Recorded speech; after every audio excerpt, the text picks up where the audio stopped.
சிம்மராசிக்கு லக்கணத்துக்கு 4ஆம் வீட்டு கரும்பாம்பி என்று சொல்லக்கூடிய ராகு பகவான் அதி உச்சம் பெற்று விசாக 4ஆம் வரம் புஷ்கரண வம்சம் பெற்று அந்த குரு பகவான் சிம்மராசிக்கு 5க்கும் எட்டக்கூடிய யோகத்துக்கும் பணபரத்து காலத்துக்கும் உரிய கிரகம் என்பதால் இந்த ராகு திசையில் இந்த ஜாதகருக்கு யோகமான காரியங்களையும் அளவுக்கு அதிகமான செல்வாக்கு யோகத்தையும் கொடுக்கும் என்பது நிதர்சனமான விதி.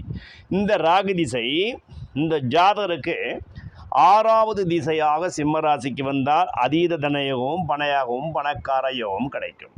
இப்படிப்பட்ட ராகுவுக்கு அந்த லக்னாதிபதி என்று சொல்லக்கூடிய லக்னாதிபதியும் 10ஆம் வீட்டில் அமைந்து அந்த லக்னாதிபதியை குரு பகவான் பார்த்து லக்னாதிபதிக்கு தன வீட்டில் யோகாதிபதி என்று சொல்லக்கூடிய அந்த சிம்மராசிக்கு 2க்கு அல்லது 11 கூடிய தனாதிபதி லாபாதிபதி இருந்தால் இந்த ஜாதகர்கள் பெரும் பணவரவை ராகு திசை பெறுவது நிதர்சனமான உண்மை.